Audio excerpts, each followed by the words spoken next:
Exatamente, Camila.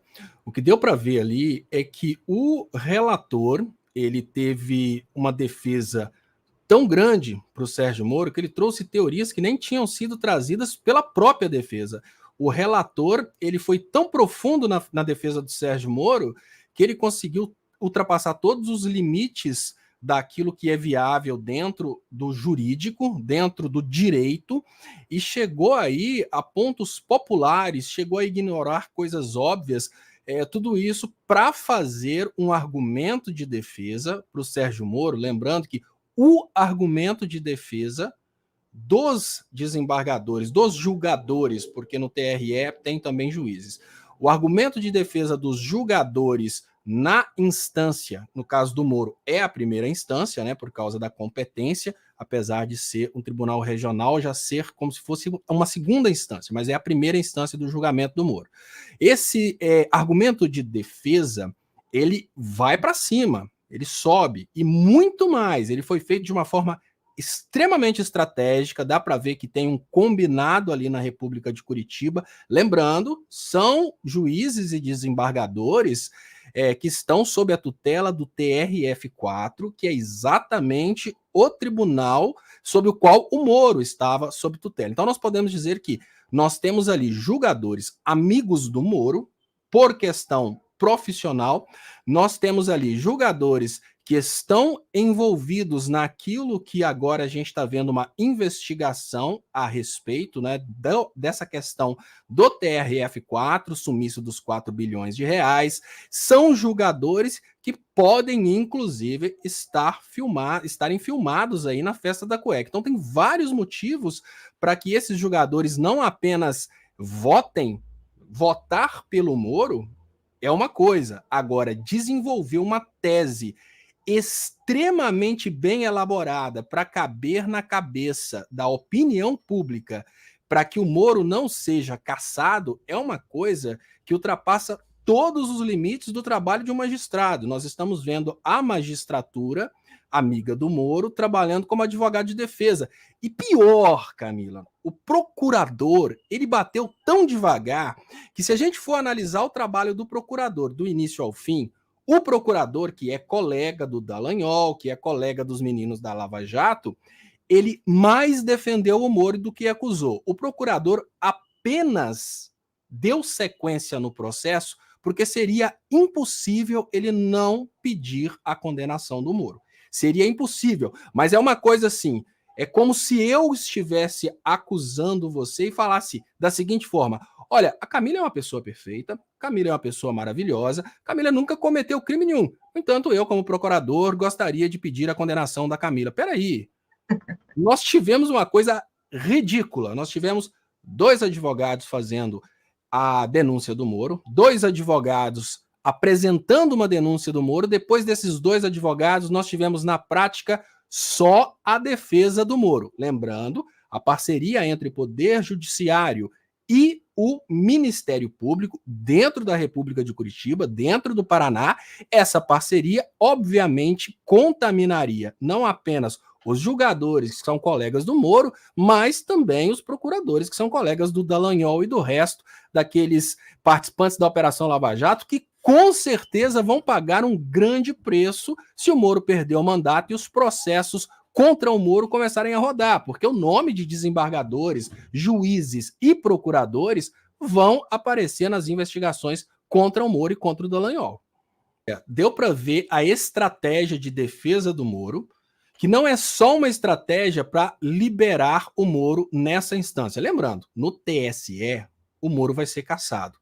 Mas a estratégia de defesa do Moro, ela foi muito bem elaborada e eu tenho certeza que não foram magistrados que fizeram essa estratégia. O que significa que nós temos ali, dentre essas pessoas que estão fazendo nessa instância a acusação e o julgamento do Moro, obviamente não estou falando dos advogados, Ministério Público e Poder Judiciário nessa instância, eles fizeram uma jogada que não é apenas judicial, é uma jogada de marketing e publicidade também. Olha o que aconteceu e analisa que coisa fortíssima que eles fizeram. O relator fez um voto, fez questão de falar que o voto dele está disponível para a imprensa, em PDF. Primeira coisa que ele falou, está disponível para a imprensa. Ele inverteu as coisas, ele fez parecer que o Moro é um cara que estaria sendo perseguido pela imprensa e que haveria uma pressão por parte do governo e por parte da imprensa para que os julgadores condenassem o Moro. E a gente sabe que é o contrário, o Moro é o juiz da Globo. Depois, na sequência, quando ele terminou aquele julgamento onde ele trouxe teorias fortíssimas que a gente pode falar daqui a pouco, ele fez uma coisa que é muito estratégica. Ele passou a bola para o colega, que falou do voto dele e pediu vista. É uma semana para a imprensa falar que o Moro está sendo absolvido. Até agora, quem está ganhando? O Moro. É uma semana para a imprensa falar da vitória do Moro, é uma semana para a imprensa falar das teses trazidas pelo desembargador, porque ainda nós não tivemos os outros elementos, e na próxima semana, esse desembargador que pediu vista tem a desculpa de dizer que se convenceu pelo voto do relator. Ele poderia ter dito, olha só, Camila, de uma forma muito clara, tá? O voto do relator, ele foi muito bem elaborado. Não foi esse cara que fez esse voto. Esse voto foi feito por juristas e marqueteiros e pessoas que entendem de psicologia das massas. Aquele segundo, ele poderia ter falado simplesmente, voto com o relator. Ele não precisaria pedir vista para mudar o seu voto, como eles estão fazendo de conta que está acontecendo. Ele poderia ter dito, voto com o relator é absolutamente normal em tribunais superiores. Mas o que ele vai fazer? Ele pede vista, e aí ele dá sequência nos argumentos do relator, trazendo mais uma peça elaborada por juristas, marqueteiros e pessoas que entendem de psicologia das massas. Para quê? Para no TSE, onde eles sabem que é impossível salvar o Moro da cassação, eles tentarem manter a elegibilidade do Moro. Porque o relator trouxe um elemento que é um elemento fortíssimo dentro das teorias jurídicas, que é o elemento do dolo. O dolo é a vontade de cometer o crime. No momento em que o relator firmou o convencimento dele de que nada que aconteceu, nada da denúncia realizada pelo Ministério Público e pelos advogados, nada daquilo ali tinha a intenção e vontade do Moro, ele quis separar a coisa em dois elementos. Um é o elemento que ele sabe que ele não vai conseguir derrubar, que é a cassação. Isso ele não derruba de forma alguma.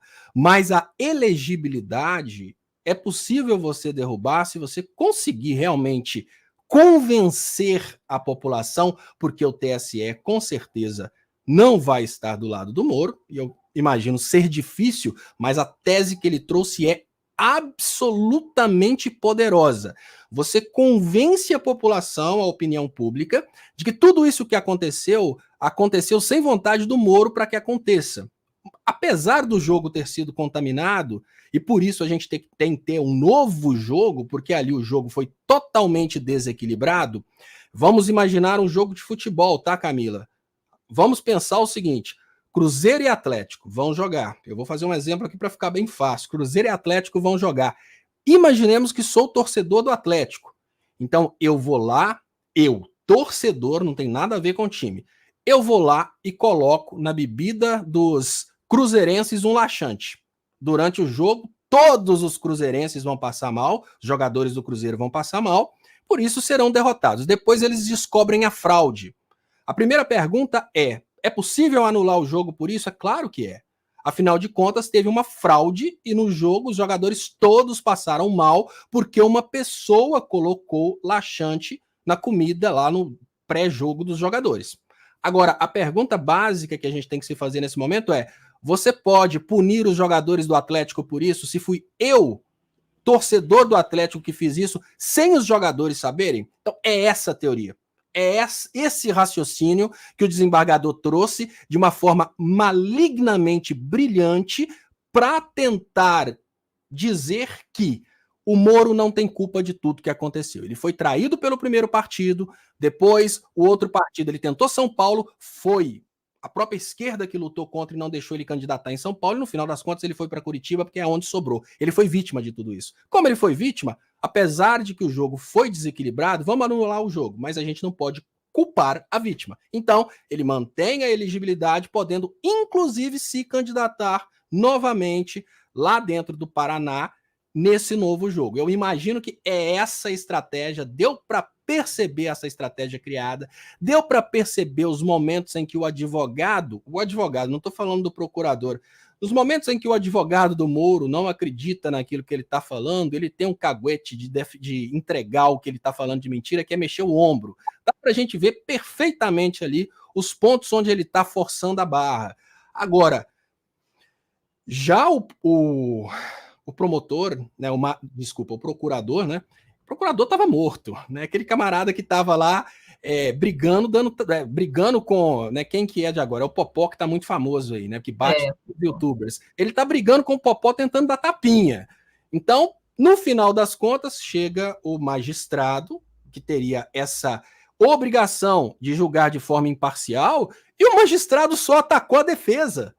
Desculpa, o magistrado só atacou a peça inicial. Veja bem, o magistrado, ele trabalhou atacando a peça inicial. Observem os primeiros minutos, onde ele começa, ele sai da filosofia, depois que ele sai do Aristóteles, ele começa a falar sobre as iniciais apresentadas pelos partidos. Ele só ataca a inicial. Ele fala mal da inicial. A inicial está toda errada. E aí ele traz a teoria mais esdrúxula sobre o aspecto jurídico, mas extremamente poderosa sobre o aspecto popular, que é, peraí, os acusadores trouxeram que o Moro ultrapassou os limites de gastos, mas eles não trouxeram os gastos dele. Camila, já pensou, sua casa é roubada, você vai ligar para a polícia e fala, polícia, vem cá que minha casa foi roubada. Olha, pra gente ir na sua casa para ver se o que aconteceu com a sua casa, manda uma certidão de antecedentes criminais aqui pra gente saber que você nunca roubou. Gente, é totalmente esdrúxulo o argumento dele sobre o aspecto jurídico. Mas imagina isso entre os moristas. Peraí, o PT e o PL, eles estão pedindo a cassação do Moro por ter ultrapassado o limite de gastos. Mas eles não apresentaram os gastos deles. Meu, onde lá no mundo jurídico você precisa provar que você nunca cometeu crimes para você processar alguém? É uma coisa totalmente esdrúxula, mas extremamente poderosa sob o aspecto popular. É uma estratégia poderosíssima, porque como só existe a palavra do relator, a palavra do relator vai ser bombardeada. E aí, na outra semana, o próximo julgador concorda com o relator, a percepção dentre os moristas vai ser que, olha, o Moro está tão certo e o relator foi tão correto que o segundo votou com ele. E por mais que a gente tenha, né, o presidente ele explicou, por causa da celeridade, Camila, da justiça eleitoral, que já deixou o Moro 1 ano, olha que celeridade, o Moro já está lá há 1 ano, por causa dessa suposta celeridade, ele prometeu o julgamento até maio, porque depois de acontecerem todos os julgamentos, existem os embargos de declaração. Esses embargos são embargos relacionados a, olha, eu já estou contando que a gente não vai ter a possibilidade de embargos infringentes, que é quando o acusado perde, tá? Eu já estou contando com o Moro vencendo, mas os embargos de declaração, eles são utilizados para tirar qualquer dúvida a respeito daquilo que o juiz falou, ou então pedir o juiz para falar alguma coisa que não foi dita. Então, pode ser que os magistrados, pode ser não, com certeza, os magistrados vão deixar uma brecha para embargos de declaração, o Moro ganha 1 mês. Olha só que coisa interessante, né? Deixa uma brecha para embargo de declaração, dá 1 mês para o Moro. Isso é estratégia jurídica que funciona muito bem, por exemplo, com pessoas que têm extremo poder, extremas relações com o poder judiciário, como, por exemplo, o Aécio Neves. A gente tem previsões no Código Penal para que embargos meramente protelatórios não contem como prescrição, né, no período de prescrição. Então, se a pessoa faz um embargo só para encher a paciência, só para zoar o barraco, aquele período ali não vai contar como período para o crime prescrever. Mas aí o que acontece? O magistrado amigo do criminoso, o magistrado faz omissões realmente importantes, ele faz primeiro grau, uma sentença que realmente possui coisas para serem esclarecidas, a parte pede o esclarecimento daquilo. Então, está suspensa a pena, né? Primeira instância, e aí o magistrado vai esclarecer aquilo 1 ano depois. Vamos pensar no caso do Aécio. Depois de 1 ano que o magistrado esclareceu aqueles embargos de declaração, o Aécio, vamos pensar assim, entra lá e fala de novo. Mas, apesar de que o senhor respondeu isso, faltou isso. E aí é mais 1 ano para responder mais um pontinho dos embargos de declaração.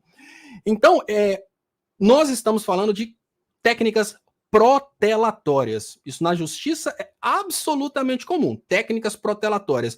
Você sabe que há uma grande possibilidade da condenação, então você vai articulando com os juízes corruptos para criarem uma forma de que esse crime não seja julgado dentro do prazo prescricional, e aí a punibilidade, a possibilidade do Estado fazer qualquer coisa contra o criminoso está extinta. Então, o que a gente vê com criminosos poderosos às vezes eles até são condenados em primeira instância. Recurso. Quando chega no final das contas, condenação final. Prescrição em retroativo. Não, apesar de ter sido condenado, o crime já está prescrito. É um problema porque esse tipo de técnica só é disponível para quem tem muito dinheiro para influenciar no Poder Judiciário, para influenciar no Ministério Público e para ter bons advogados com poder de influência. Obviamente, é o que está acontecendo com o Sérgio Moro. Nós estamos falando de um camarada que entrou de forma irregular na política em janeiro, e está até abril do outro ano. A gente está falando de 1 ano e 3 meses. Olha, 1 ano e 3 meses para uma justiça que deveria ser célere. Até quando vão protelar o julgamento do Moro?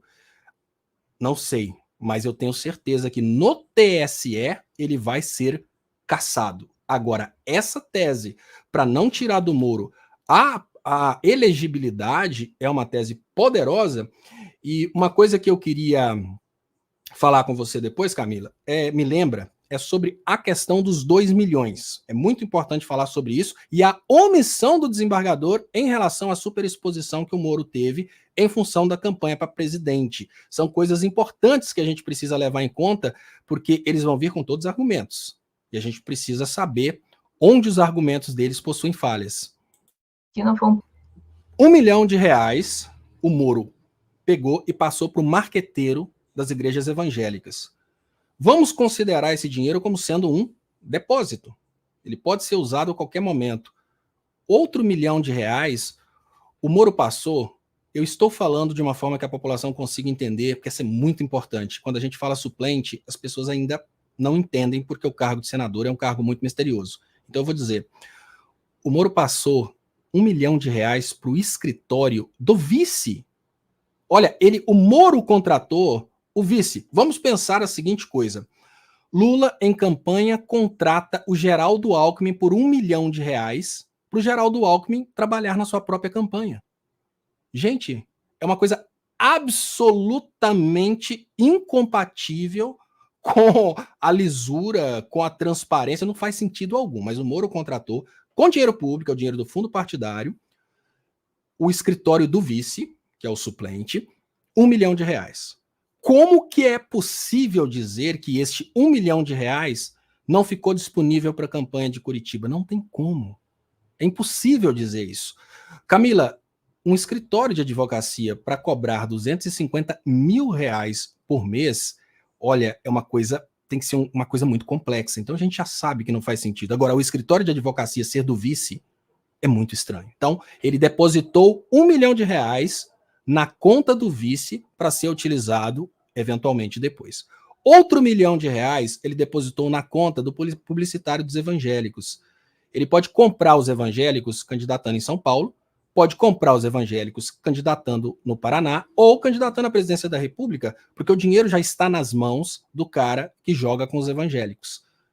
Obviamente, a única coisa que ele teve que fazer foi: Santana, por favor, campanha agora Paraná. Distribui dinheiro para os pastores do Paraná e faz a coisa acontecer. Pronto! De uma forma muito simples. Da mesma forma, o R$1 milhão que ficou guardado na conta do vice, olha, agora nós vamos jogar no Paraná. Então, esse R$1 milhão que está guardadinho aí para a campanha, vamos usar na campanha do Paraná. É uma coisa extremamente comum. Muitos se candidatam só para pegar o dinheiro do fundo partidário, só que o Moro, no momento em que ele fez essa estratégia para guardar o dinheiro do fundo partidário, ele levou em conta a campanha para presidente da República. Ele pegou 2 milhões e guardou num publicitário e guardou também no vice. Vamos pensar dessa forma. E o outro ponto que é extremamente importante para essa análise. Olha, no momento em que o desembargador fez de conta que não percebeu o que é o argumento dos dois advogados de acusação, procuradoria não fez nada. Argumento mais importante: durante o tempo em que o Moro era candidato a presidente da República, ele era exposto para todo o Brasil. Curitiba está dentro do Brasil. Todo o argumento do desembargador foi no sentido de que, olha, o Moro fez campanha, mas ele não focou a campanha em Curitiba. Desculpa, eu falo Curitiba por causa da República de Curitiba. Não focou a campanha no Paraná, não. Até porque o Paraná, ele está lá na Austrália, né? Ele não pertence ao Brasil. É claro, se ele fez uma campanha para presidente da República, ele fez uma campanha também no Paraná. Serviu para ele no Paraná. Ponto importante que eu trouxe no Léo ao Quadrado ontem. Hoje, veja bem, a pessoa ser conhecida nacionalmente é extremamente interessante. Por quê, Camila? Olha, eu posso receber uma dica de um familiar meu, eu vou dar um exemplo do mesmo lugar, porque como eu não fui lá, eu ainda não acredito que existe. Se tiver alguém de lá, me fale, por favor. Eu posso dar o exemplo do Acre. Eu tenho uma prima lá no Acre, e essa prima liga para mim e fala: Léo, vota no Moro. O Moro é o melhor que tem. Eu não tenho candidato, não tenho convicção política, não sei nada do que eu vou fazer. Ela conheceu o Moro lá do Acre e me convence dentro do Paraná a votar no Moro. Então, a campanha presidente da República é englobante. E o Moro fez campanha. Durante o tempo em que ele era pré-candidato à presidência da República, tinha um jornalista da Globo por conta dele. Olha o nível de exposição que esse cara teve. Então, obviamente, ele desbalanceou o pleito eleitoral. Não há dúvidas de que houve um desbalanço do pleito eleitoral. Agora, no momento em que o Moro desviou, eu estou falando desses 2 milhões, mas tem uma lista de gastos, mas esses 2 milhões são os mais escandalosos e os mais simples de compreender. 1 milhão na conta do vice e outro 1 milhão na conta do publicitário. Publicitário, eu deixo o dinheiro guardado na conta dele e falo: agora eu preciso. Sameia dinheiro para pastores, aqueles pastores do Paraná vão todos receber ali tantos mil, vão apoiar o Moro, sem contar, obviamente, o dinheiro que vem por fora de empresas, tá, Camila? Porque na direita funciona da seguinte forma: para comprar igrejas, você não pode fazer uma doação para campanha, uma doação privada, exatamente por causa do equilíbrio. Mas na direita funciona de uma forma muito simples: o dono da van, ele pode transferir o dinheiro diretamente para o pastor como doação e fala com o pastor, é para apoiar o Moro. Então, é um esquema poderosíssimo. A esquerda está totalmente desequilibrada. E falar que o Moro, que estava aparecendo nas pesquisas presidenciais, ou seja, Rede Nacional, Globo, Moro, que tinha um repórter para cobrir o que ele estava fazendo durante o dia, Moro, que estava passeando de jatinho, 600 mil reais gastos com jatinho, que também me parece depósito de dinheiro, que é mais ou menos, olha, tira a nota de 600, me devolve 300. Então, tudo isso demonstra aí que há, sim, o abuso de poder econômico, não tem dúvidas. Então, não tem possibilidade do TSE não caçar o Moro. Agora, o detalhe na minha opinião, o TSE não vai cair na lábia do desembargador. Até porque nós estamos falando de uma direita que é dividida. Nós temos a direita, vamos pensar assim, a direita Dior, né, a direita Louis Vuitton, que é morista, e nós temos a direita quebra tudo, que é Bolsonaro. a direita quebra tudo que é Bolsonaro pode não perder o tempo de apoiar o Sérgio Moro nesses argumentos jurídicos. Mas a gente sabe que, se o Moro tiver um bate-papo ali com o poder de comunicação bolsonarista, as redes bolsonaristas vão repercutir esse argumento, mas eu não imagino que hoje, na atual circunstância da democracia, o TSE e o STF tenham medo deste argumento na população. Mas é preciso somar que, além do argumento a respeito do Sérgio Moro, nós temos vários argumentos rodando na direita e sendo exportados do Brasil para fora de que o poder judiciário brasileiro está totalitário. Então, é um poder judiciário que precisa, de uma forma ou de outra, escapar desse argumento. Então, está muito imprevisível a inelegibilidade do Moro. Né? Eu não diria que está imprevisível, eu diria que eu coloco 70% 70% na possibilidade do Moro se tornar inelegível no TSE, e 100%, pelo menos eu tenho convicção total, que ele vai ser cassado. Pode ser que as coisas mudem? Pode. Mas o jogo é um jogo bem estruturado do lado de lá. E, Camila, agora falta um ponto, né? Vou chamar para intermediar, bater papo com o pessoal, mas falta um ponto, que é como isso pode ajudar a esquerda. Camila, que é o seguinte: o Moro se tornar inelegível. O desembargador trouxe uma tese para isso, para o Moro não se tornar inelegível, para que reconheçam objetivamente o desequilíbrio do pleito. O que significa isso? Reconheçam que as eleições não foram justas porque tinha dinheiro demais nas mãos do Moro, tinha superexposição mesmo, mas porém reconhecer que o Moro não queria isso tudo, que aconteceu por acaso. Se essa tese for aceita pelo STF, lembrando, eu estou dando 30% de possibilidade dessa tese ser aceita pelo TSE, tá? Se essa tese for aceita pelo TSE, o Moro pode candidatar de novo. Então nós teremos novas eleições, mas o Moro não inelegível, ele poderia se candidatar de novo. E aí um ponto que nós precisamos raciocinar agora é que, se o Moro se candidata novamente e ele tem apoio de toda a direita, ele é reeleito. Nós estamos falando do Paraná. Agora, como o PL está pedindo a cassação do Moro, é bem provável que o PL jogue a Michele Bolsonaro para disputar com o Moro. Aí vai ser o perfeito, porque vamos imaginar o seguinte, Camila, vamos imaginar que a direita, os anti-Lula, né, vamos despersonalizar esse pessoal, porque eles não sabem o que querem, eles só querem ser contra o Lula. Vamos imaginar que os anti-Lula tenham 60%, e que desses 60% a gente vá 30% para o Moro, 30% para a Michele. A esquerda consegue fazer 40% se ela se unir. Então, é um ponto que a gente precisa considerar de possibilidade de divisão de votos dentro da direita. E essa possibilidade se mantém mesmo com o Moro cassado, lógico, porém ele vai lançar a conja. Lançando a conja, existe a possibilidade de que a conja não consiga herdar todos os votos que seriam para o Moro. E aí a gente poderia ter um evento de, por exemplo, a esquerda perdendo por pouco para Michele Bolsonaro. Então, esse cenário é um cenário menos garantido da esquerda vencer do que um cenário no qual a gente tenha o Moro disputando com a Michele Bolsonaro. A gente vai ter a direita Louis Vuitton brigando com a direita quebra tudo.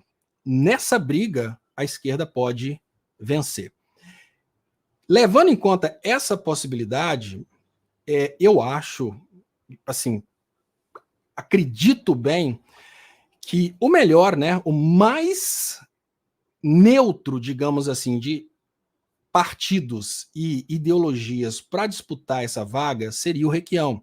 Porque, apesar de que o Requião está do lado do PT, né, não sei se ele já desfiliou, mas parece que ele ia desfiliar, o Requião não carrega o antipetismo dentro daquele Estado, que é o antipetismo que, infelizmente, a Gleisi carrega. Mas a gente não define as coisas, né? A gente sugere e a gente tem uma expectativa daquilo que está acontecendo de acordo com a ação dos jogadores. Tudo pode mudar. Claro que tudo pode mudar. Se de uma hora para outra aparece Vamos pensar o seguinte, se de uma hora para outra aparece tudo sobre a festa da cueca, e o pessoal está com medo da festa da cueca, já não tem mais, porque eles terem medo do Moro, por exemplo. Eu estou chantageando meu irmão porque eu sei que ele está matando aula, que foi suspenso por uma semana. Se eu contar para minha mãe no primeiro dia, eu não posso chantagear ele todos os dias. Ou se a minha mãe descobrir por outro motivo, eu não posso chantagear meu irmão e mandar ele arrumar meu quarto. Então, existem possibilidades que durante a brincadeira a chapa esquente para o Moro e ele fique totalmente inviável. Então, essa análise é uma análise que leva em conta o estado atual das coisas, né? A intenção atual, o momento atual. E claro, né? Claro que tudo pode acontecer, mas vamos torcer para que aconteça o melhor para o Brasil, que com certeza no primeiro momento, o Moro ajudando a esquerda a se eleger, eu imagino, ou até mesmo a Conja dividindo votos, Moro cansado e inelegível, a Conja dividindo votos ali com a Michelle e um Requião se elegendo, que é o melhor dos mundos, e o Moro sendo processado pelos seus crimes e tornado inelegível por causa dos vários crimes que ele vai responder a partir do momento que ele sair do Senado, que é exatamente isso. Desembargadores e procuradores da República de Curitiba estão tentando evitar que o Moro saia do Senado e que as investigações contra ele peguem fogo e acabem se alastrando. Ponto importante. É muito importante entender que é um poder judiciário submisso ao TRF4. Esse poder judiciário submisso ao TRF4 é o mesmo poder judiciário que tirou o juiz Apio da magistratura quando ele começou a investigar as coisas realizadas pelos próprios desembargadores. Então não tem como a gente esperar desses magistrados ali dentro da República de Curitiba que eles tenham coragem de votar contra o Moro, porque eles vão estar votando contra o patrão, porque o Moro está com o rabo preso com os desembargadores que mandam nesses juízes. Ainda que um desembargador ali dentro seja contra o Moro, ele vai olhar e vai pensar, olha, meu colega estava na festa da cueca. Então é praticamente impossível imaginar que a gente tenha um resultado diferente daquele do Dallagnol. É impossível imaginar que o procurador ali tenha liberdade para trabalhar, sendo que ele pertence a essa procuradoria ali da República de Curitiba e os colegas estão envolvidos nos esquemas, dentre eles os esquemas ali de 4 bilhões. Chegou no TSE, a conversa muda completamente. É só o Silas Malafaia que tem vídeos incriminadores. Fora isso, mais ninguém. Mais ninguém.